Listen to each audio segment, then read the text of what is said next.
வணக்கம். நீங்கள் இணைந்திருப்பது உதயம் டிஜிட்டல் வலையொலியின் காலை நேர செய்தி சுருக்கம். செய்தி தொகுப்பு உதயம் டிஜிட்டல் செய்தி பிரிவு. சர்வதேச நாணய நிதியத்தின் செயற்றிட்டங்களை பொருளாதார நிலைமாற்ற சட்டம் மூலம் ஊடாக சட்டமாக்குவது நியாயமற்றது.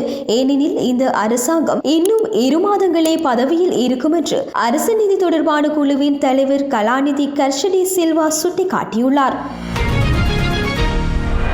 வலிகாமம் வடக்கு மேல்குடியேற்ற பிரதேசங்களில் சட்டவிரோதமாக மண் அகழ்வுகள் நடைபெறுவதாகவும் கட்டாக்காலி கால்நடைகளால் தையிட்டி மயிலிட்டி பகுதிகளில் விவசாயம் பாதிப்படைவதாகவும் உரிய திணைக்களங்கள் இவ்விடயத்தில் அசமந்த போக்காக காணப்படுவதாகவும் கருத்து தெரிவிக்கப்பட்டுள்ளது. முற்போக்கு அரசியல்வாதியான விக்ரமபாகு கருணாரட்னவின் மறைவு தமிழர்களுக்கு பேரிழப்பு. அவரை தமிழர்கள் இழந்துள்ளதாக கருதுகின்றோம். அவரது மறைவுக்கு இந்த உயரிய சபை ஊடாக ஆழ்ந்த அனுதாபத்தை தெரிவித்துக் கொள்கின்றோம் என தமிழரசு கட்சியின் நாடாளுமன்ற உறுப்பினர் சி ஸ்ரீதரன் தெரிவித்துள்ளார். முல்லைத்தீவு பொதுக்குடியிருப்பு பிரதேசத்தில் உள்ள பாடசாலை ஒன்றிலிருந்து வெளியேறிய மாணவர்கள் மீது பிரிதொரு மாணவர்கள் குழு தாக்குதல் நடத்தியுள்ளது. வெலிக்கடி சிறையிலும் இலங்கையின் இதர சிறைகளிலும் படுகொலைக்கு உள்ளான சிறை கைதிகளின் நினைவேந்தல் யாழ்ப்பாணத்தில் நேற்று முன்னெடுக்கப்பட்டது. விபத்தில் காயமடைந்து யாழ்ப்பாண போதனா மருத்துவமனையில் சேர்க்கப்பட்டிருந்த முதியவர் சிகிச்சையின் போது நேற்று முன்தினம் உயிரிழந்துள்ளார்.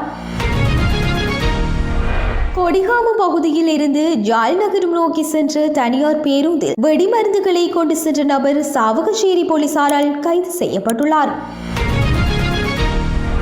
இலங்கையில் 22% குடும்பங்கள் பொருளாதார நெருக்கடி காரணமாக கடனில் உள்ளதாக மக்கள் தொகை கணக்கெடுப்பு மற்றும் புள்ளி விவர திணைக்களத்தினால் வெளியிடப்பட்ட குடும்ப கணக்கெடுப்பு அறிக்கையில் தெரிய வந்துள்ளது.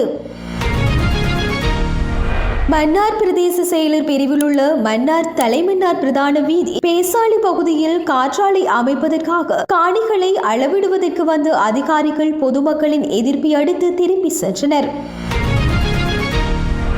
மானிப்பாய் கட்டுடையில் நேற்று இரவு ஹயஸ் வாகனம் ஒன்று கண்மூடித்தனமாக மோதியதில் குடும்ப பெண் ஒருவர் உயிரிழந்துள்ளார். மானிப்பாய் போலீஸ் நிலையம் முன்பாக நேற்று இரவு பொதுமக்கள் போராட்டம் நடத்திய நிலையில் அங்கு வாள்களுடன் வந்த குழுவால் பதற்றம் ஏற்பட்டது. இத்துடன் உதய டிஜிட்டல் வலையொலியின் காலை நேர செய்தி சுருக்கம் நிறைவடைகின்றது. தொடர்ந்தும் இரவு நேர பிரதான செய்திகளுடன் இணைந்திருக்கலாம். வணக்கம்.